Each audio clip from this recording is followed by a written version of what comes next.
I never thought our cabin trip would turn into the worst night of my life. My husband, Eric, and I are both cops, so strange or tense situations don't usually bother us. That's why the idea of spending a weekend in a quiet cabin seemed perfect. We just wanted a break, far away from the constant noise and stress of the city.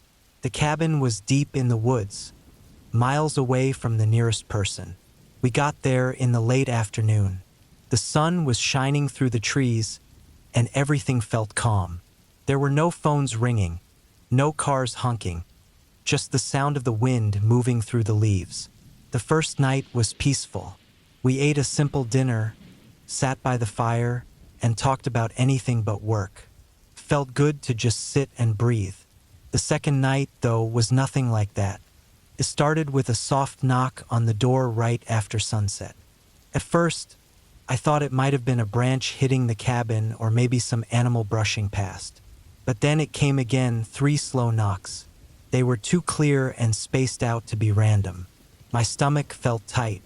Eric and I looked at each other. We hadn't seen a single person since we arrived, and this cabin wasn't in a place you just stumble across. Eric grabbed his flashlight and motioned for me to stay back as he opened the door. Nobody was there. He shone the light across the yard, but all we saw were trees and shadows. The uneasy feeling stayed, though. It was hard to shake. We decided to check the windows and doors again, just to be sure everything was locked. The cabin was old, and the locks weren't the best, but it was all we had. After making sure everything was secure, we tried to tell ourselves it was nothing. Maybe it was an animal or just the wind. But then the knocks came again. This time they were louder and faster, like whoever or whatever. It was wanted to get our attention. Eric grabbed his gun and I did the same. We didn't open the door this time. Instead, we turned off the lights and looked out the windows, but the darkness outside seemed to swallow our flashlight beams. Eric said he was going to check around the cabin, even though I told him not to. He stepped out with his gun and flashlight, and I stayed by the door holding my weapon, listening for anything unusual. The minutes dragged on, and when Eric finally came back, his face was pale. "There's someone out there," he said quietly. "I found footprints. They're going around the cabin, over and over." We locked everything down again and turned off all the lights. Sitting in the dark, every little sound made me jump. I could hear twigs snapping and leaves crunching outside. Whoever was out there wasn't leaving. Around midnight, the knock started again, this time on the back door. Eric motioned for me to stay put while he went to check. I stayed by the front window, my hands shaking as I tried to control my breathing. Then I heard something new. It was faint at first, like something brushing the roof, but then it became clear footsteps. Someone was walking on top of the cabin, moving slowly. My grip tightened on my gun as I stared at the ceiling, waiting for the sound to stop. And then the power went out. The cabin was pitch black. My heart was pounding as Eric hurried back to me. We stood back to back in the middle of the room, our guns pointed into the dark, waiting for something to happen. Felt like hours passed before we heard the crash. It was loud, shattering the silence. Came from the back of the cabin. One of the windows had been broken. Eric moved toward the noise, and I followed close behind, my gun ready. The window was wide open, but whoever broke in was already gone. We searched the room and found nothing except a single muddy footprint on the floor. It was big, too big to belong to anyone we knew. We stayed up the rest of the night, sitting in the dark with our guns in hand, watching and listening. The knocking didn't come back, and neither did the footsteps, but we didn't let our guard down. As soon as the sun came up, we packed our things and left. I couldn't shake the feeling that we were being watched as we loaded the car. When we finally drove away, I glanced back at the cabin one last time. In the daylight, it looked so different, almost normal. But then I saw it. High up on the cabin's roofline, scratched into the wood, was a deep X. It hadn't been there when we arrived. We didn't stop driving until we reached town. We told the local sheriff what had happened, but they didn't seem concerned. They said there hadn't been any reports of people lurking in the area. That didn't sit right with me. Eric and I never went back to the cabin. The scratches on the roof and the footprints were too much. Someone had been there watching us, circling the cabin, trying to scare us, or worse. Even now, I can't stop thinking about it. Sometimes, I wake up in the middle of the night, sure I've heard those same 3 knocks. I don't know who it was or what they wanted, but one thing is clear. It wasn't random. They chose us, and whoever they are, I'm not sure they're done with us yet.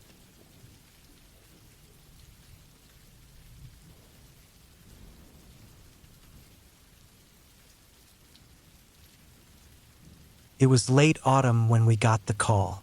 There was a cabin deep in the mountains, far from any town, surrounded by thick forest. The higher-ups said it was being used by a group smuggling weapons. My job as part of the Special Forces team was to go in first, check things out, and let the main team know what we were dealing with. It sounded simple enough, but I knew better than to trust simple missions. I got there just as the sun was setting. The hike through the rocky hills had been rough, and my gear felt heavier with each step. The air was icy, biting at my face, and smelled like pine needles and damp earth. I moved quietly, staying low, trying not to make any noise that would give me away. By the time I reached a spot where I could see the cabin, the last bit of sunlight was gone, leaving the forest bathed in that strange, dim light where everything feels off. Shadows stretched and moved like they were alive. The cabin was bigger than I thought it would be.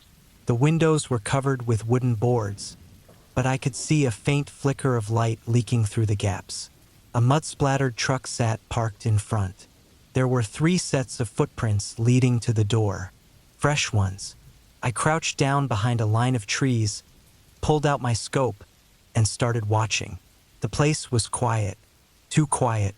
I stayed there for hours, lying on the cold ground, every muscle tense. My rifle was steady, but my nerves weren't.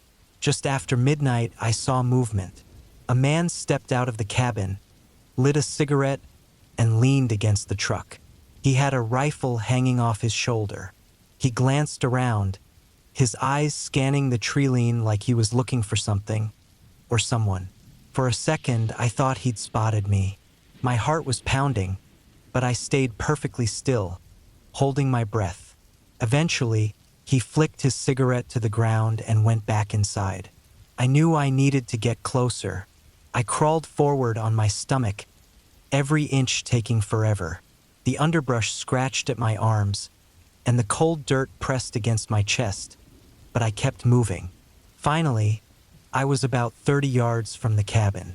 From there, I could hear faint voices inside. They were arguing, though I couldn't make out what they were saying. I pulled a small drone from my pack, keeping it low to the ground as I sent it toward the cabin. The live feed showed crates stacked along one wall inside, some of them open. They were full of guns and ammo. This wasn't just a stash, it was a stockpile.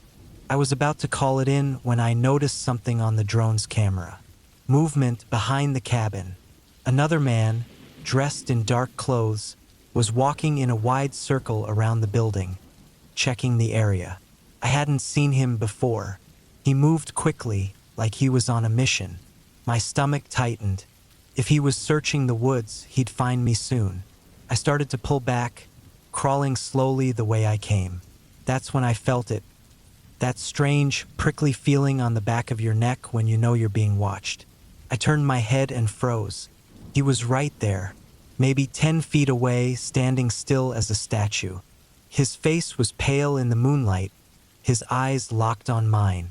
He wasn't holding a gun, but his hand was resting on the knife strapped to his side. There was no time to think. My training kicked in.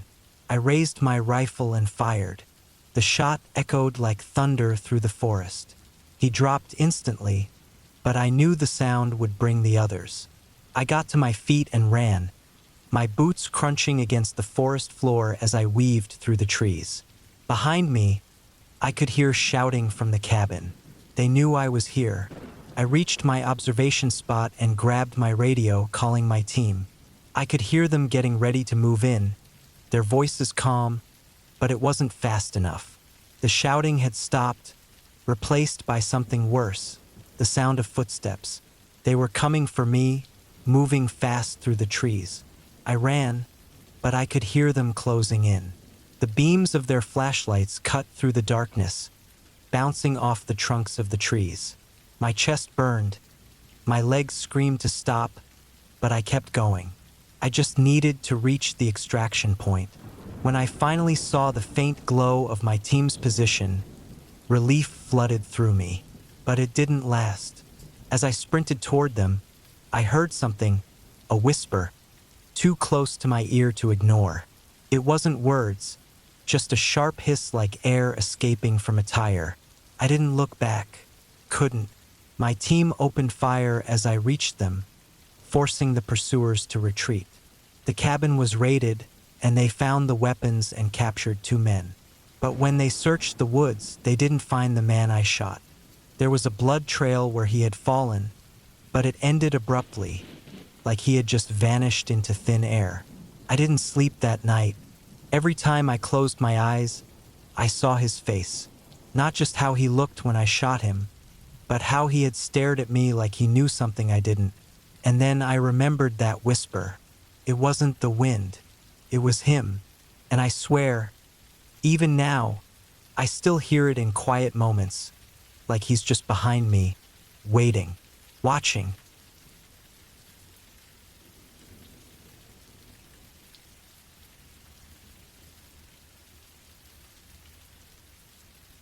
I was excited to spend the weekend at my uncle's cabin. It was way out in the woods, far from the busy city. He had asked me to come help him fix a few things.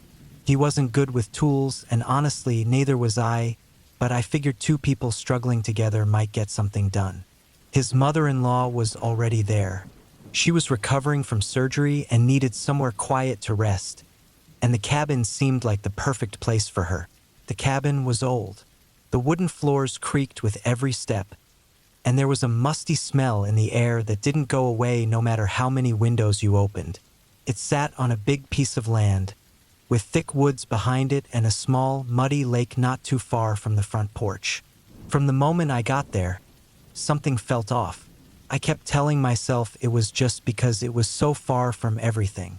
My uncle greeted me with his usual big smile, and his mother-in-law gave me a small nod from her chair in the living room. She looked weak, her skin pale, and her face kind of sunken, but her sharp eyes followed me everywhere. I waved quickly and went to unpack, trying to shake the strange feeling that crept up on me. That night, I lay awake in the guest room.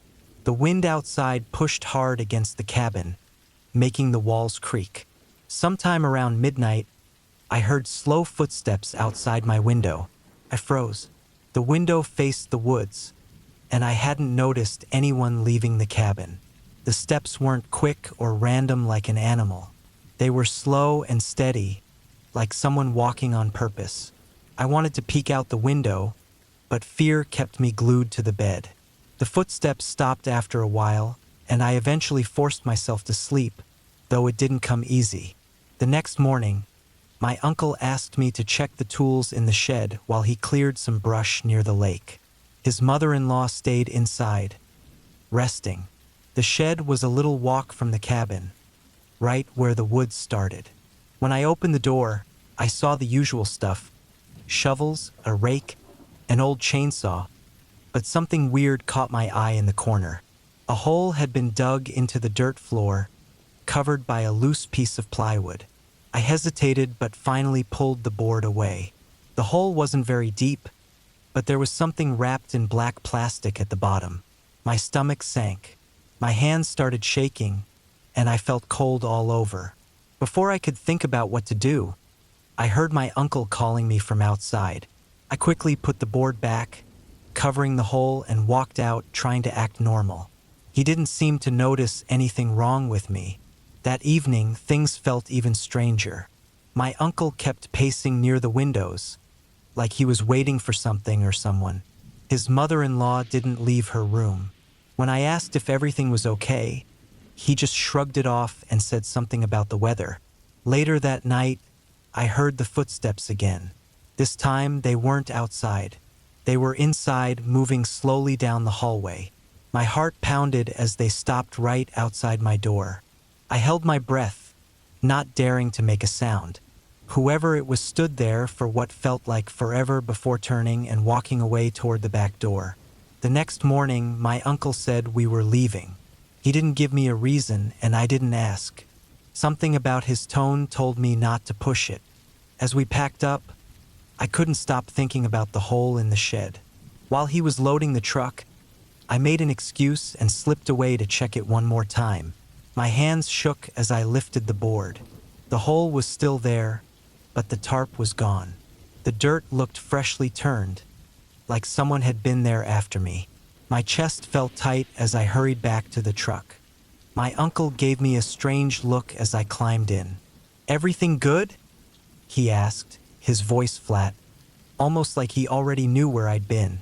I nodded, but my gut was screaming at me to get away. Weeks later, I saw something on the news. A body had been found in the woods near the cabin. It was wrapped in plastic, just like what I'd seen in the hole. The report said it was a local man who'd been missing for months. The police were investigating, but they didn't have any leads. I couldn't stop thinking about it. One day, I tried to bring it up to my uncle. He cut me off before I could even finish. "Don't dig into things that aren't your business," he said, his eyes cold. The way he said it made me feel like he wasn't just talking about the past, but warning me about the future. I haven't been back to the cabin since. Sometimes, though, when I'm alone at night, I think about those footsteps outside my door. The way they stopped, like someone was standing there, listening, deciding. And then I wonder if, next time, they'll stop somewhere else. Maybe outside my window. Or maybe they'll come back, and this time they won't just walk away.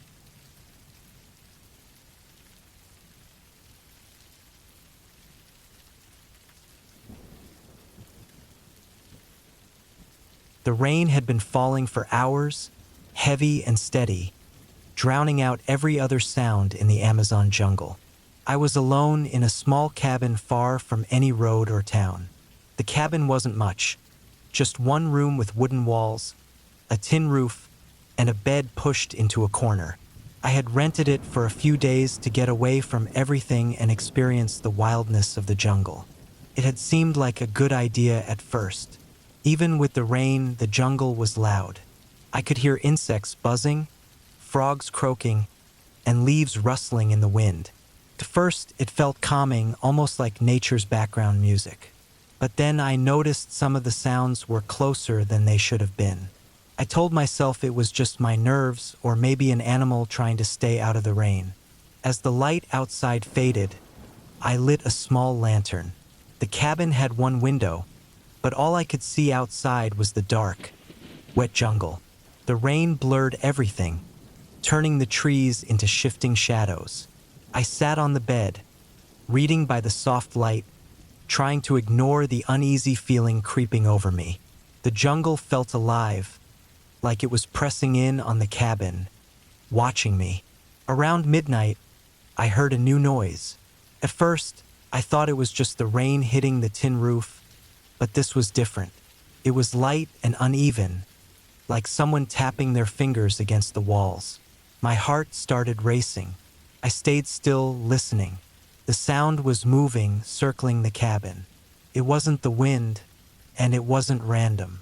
Something or someone was out there. I grabbed my flashlight and turned it on, pointing it at the door. The beam lit up the cabin, but nothing seemed out of place. I slowly walked to the window and shone the light outside.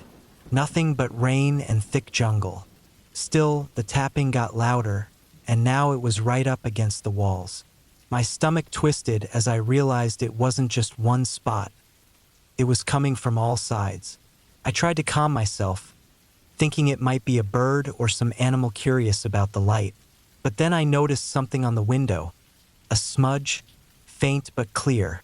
It looked like a handprint, My breath caught in my throat. The rain should have washed it away, but it was still there, sticking to the glass. I stared at it, shaking, trying to tell myself it was just a trick of the light. Then I heard a low sound from behind the cabin. It wasn't a growl or a roar, but something deep and rough, like a low rumble. My chest tightened. I remembered reading about jaguars and how they could move silently, stalking their prey before pouncing. I turned off the lantern, hoping the darkness would make me invisible. For a few moments, everything went quiet. The rain was still pounding, but I couldn't hear anything else. I sat there in the dark, gripping the flashlight so tightly my hand hurt.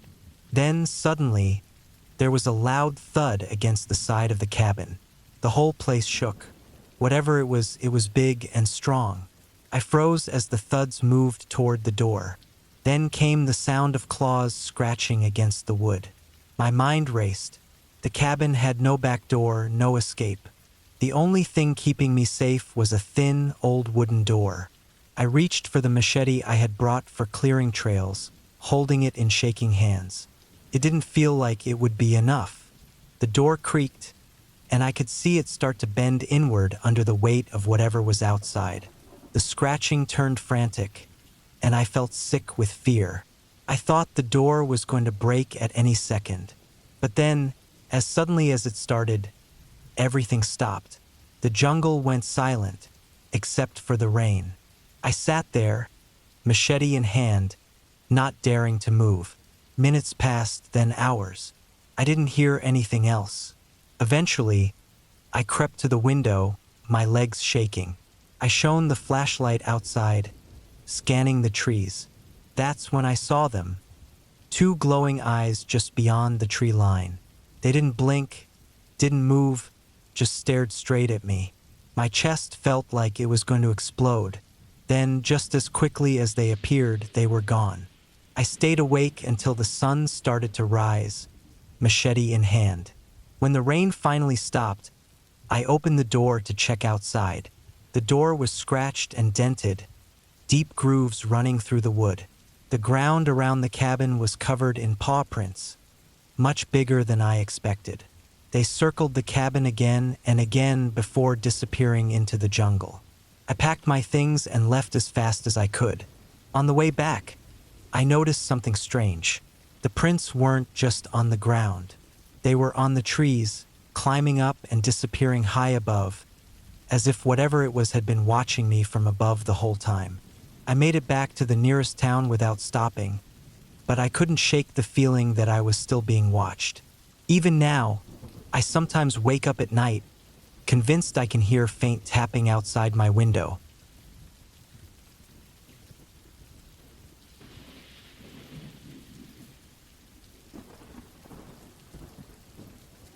It was my friend's idea to visit her grandma's old cabin in Norway. She said it would be fun since the place had been empty for years, tucked away deep in the forest. I wasn't so sure. There's something about places left alone for too long. They feel strange, like they've been waiting for something. But I didn't want to look scared, so I agreed to go. The drive to the cabin was quiet. The road was narrow and bumpy, cutting through endless trees that blocked out most of the light. By the time we got there, the sun was sinking behind the hills, and the place looked even more run down than I expected. The cabin was small, made of dark wood, with moss creeping up the sides. The windows looked warped, like they were sagging into the walls. My friend had trouble getting the old lock to open, and when we finally stepped inside, it smelled like wet wood and dust. The cabin was almost empty. There were a couple of broken chairs, a table, and a few shelves covered in cobwebs. The floor creaked with every step. I couldn't explain why, but I felt uneasy, like we weren't supposed to be there. Still, I didn't say anything. We unpacked our bags and got the fireplace going to warm the place up. Night came fast, and the forest outside went completely silent. It wasn't the peaceful kind of quiet. It was heavy, like the woods were holding their breath. We set up our sleeping bags in the main room near the fireplace. My friend mentioned that her grandma had lived here alone for years after her husband died, but the family had stopped visiting because the cabin was too far from town. I nodded, pretending to focus on the fire, but I couldn't shake the feeling that something was off. When it was time to sleep, I couldn't. The silence felt too thick, and every little sound made me jump. I heard the floor creak and something brush against the walls outside. At first, I thought it was the wind or maybe an animal, but then I heard slow, heavy footsteps on the porch. I froze, listening. The steps moved around the cabin, stopping every few seconds like whoever or whatever it was checking each side. My chest felt tight as I tried to convince myself it was just a deer or some other animal, but the sound was too heavy. Then I heard it, this long, scraping sound, like metal dragging against wood, came from the back of the cabin, and I didn't dare move. The next morning, I tried to convince myself I had imagined it, but when we went outside, I saw deep scratches on the back wall. They were uneven, like someone had used a tool or something sharp.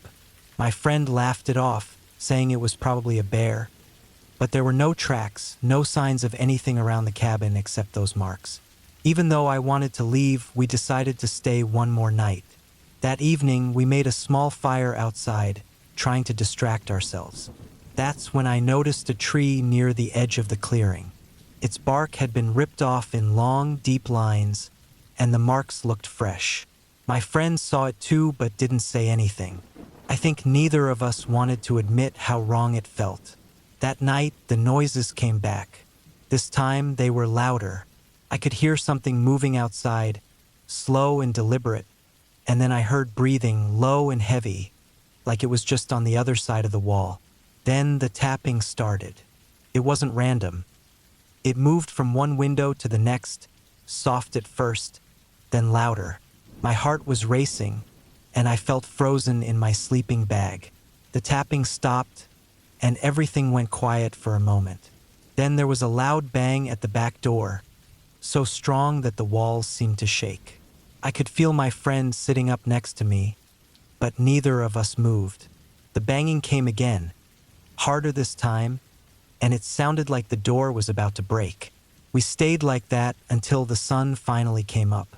The noises stopped sometime during the night, but I didn't sleep at all. As soon as it was light enough, we packed our things and left in a rush. I didn't look back until we were at the car, but something made me stop and walk around the cabin one last time. The back door was ruined. The wood was splintered, hanging off its hinges. The ground was littered with broken pieces, but there were no footprints, no sign of anyone or anything that could have done it. On the way home, my friend tried to laugh it off, saying it was probably just some animal, but I knew better. Animals don't bang on doors, and they don't leave scratches like those. I still think about that cabin sometimes, about the marks on the walls and that sound of something breathing outside. Whatever it wasn't human. And the worst part, I don't think it was just passing through. I think it was waiting.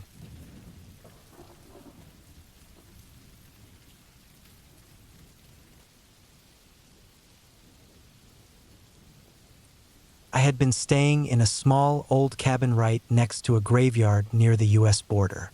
It wasn't the kind of place most people would choose for a vacation, but it was cheap and it was quiet, exactly what I was looking for. The first night was fine.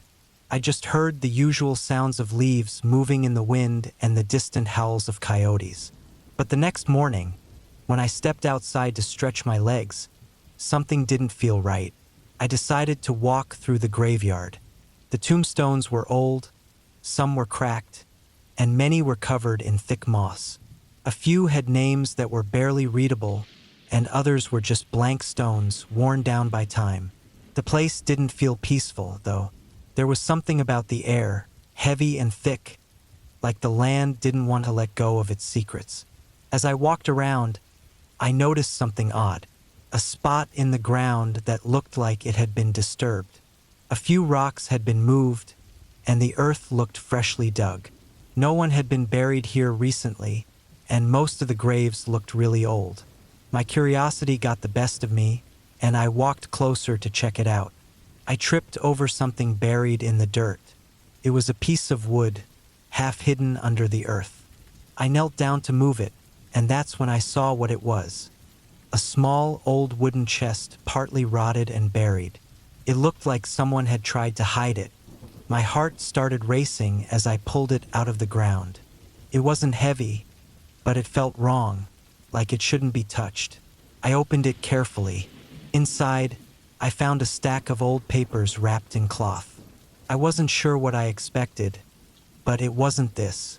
There were maps inside, all faded and torn, but they were clear enough to show the area around the cabin, the graveyard, and the land stretching out toward the border. What stood out were the red markings all over the maps, circles around certain places like they were important, like they were trails. I quickly closed the chest and stood up, a strange feeling settling in my stomach. It wasn't just the maps that made me uneasy. It was the fact that the chest had been buried recently, and someone had gone through the trouble of hiding it.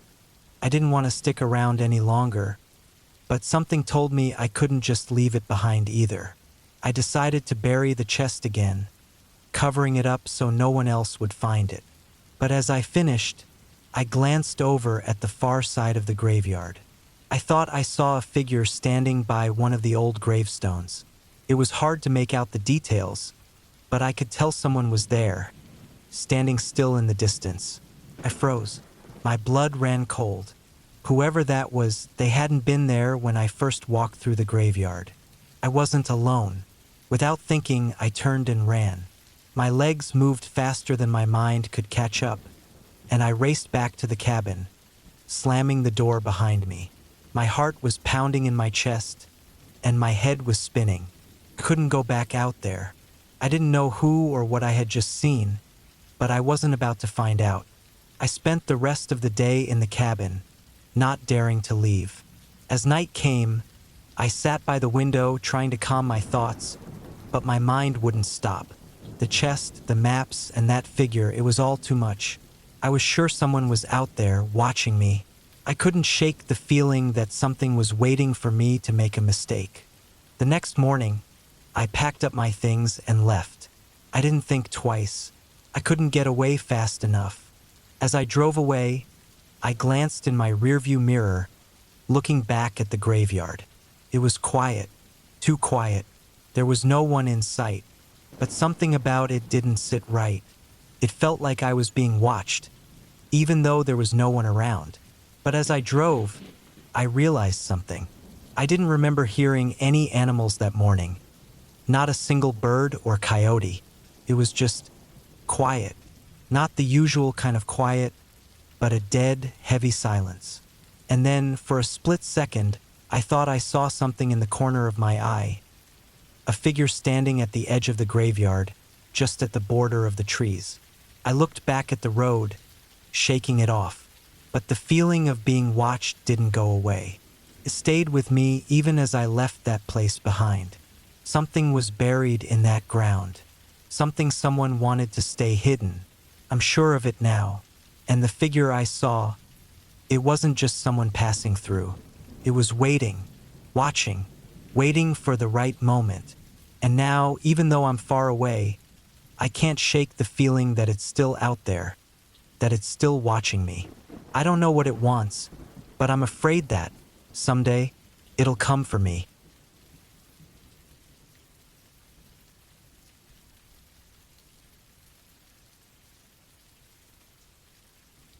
I decided to spend the weekend at a small cabin in a quiet village. It seemed like a great way to get away from the noise of the city, or at least that's what I thought. The cabin was old, but it felt comfortable enough, with a cracked window that overlooked a thick forest. The air was clean, and the only sounds I could hear were the wind rustling the trees and an occasional bird calling out. That first night, after a simple dinner and reading for a bit, I lay down to sleep, but something felt wrong. The silence outside was too deep, almost like the world had stopped moving. Around midnight, I woke up to the sound of footsteps. At first, I thought it was just the wind or maybe my mind playing tricks, but the footsteps were too clear, too real. They sounded like they were coming from just outside the cabin, slow and heavy. I got out of bed, walked over to the window, and peered through the small gaps in the blinds. There was nothing. The moonlight barely lit up the ground, and there was no movement at all. I tried to tell myself it was just some animal, but the sound kept going, and it was getting closer. The more I listened, the more I was sure it was human. The footsteps stopped right at the door, and then everything went quiet. My heart was pounding in my chest. I couldn't move. The air felt colder, like a chill that went all the way down to my bones. I grabbed the flashlight and quietly went to the door, my mind racing. Slowly, I opened it and shined the light into the darkness. The porch was empty. There was no one there. The dirt path that led into the woods was untouched. I didn't know what to think. I locked the door, but the feeling of unease didn't leave me. I stayed awake the rest of the night, gripping the flashlight like it might protect me if something happened. The next morning, I decided I needed to get out of the cabin for a bit, to clear my head. I went for a walk into the woods. Not far from the cabin, I saw something that made my stomach twist. There were footprints, human footprints, fresh in the dirt. They weren't animal tracks. Someone had been walking through the forest recently. I followed the prints, my mind racing, trying to stay calm. The tracks led me to a small clearing, and that's when I saw it. An old shack falling apart. The door was hanging by a single hinge, and the walls were covered in moss. I stepped closer, my nerves on edge. Inside, the floor was covered in broken pieces of wood and old trash. But there was something else that caught my eye.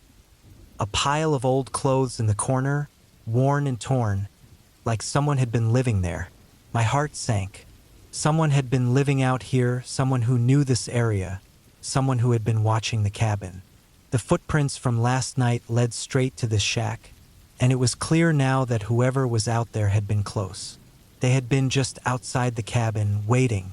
I rushed back to the cabin, packed my things as quickly as I could, and left.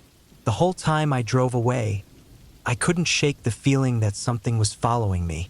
I didn't stop until I reached the city, and even then, I couldn't shake the unease in my stomach. I haven't gone back to that village, and I don't plan to, but there's something that still bothers me. I thought I had escaped, but last night, I woke up to a knock on my door. Quiet, just one soft knock.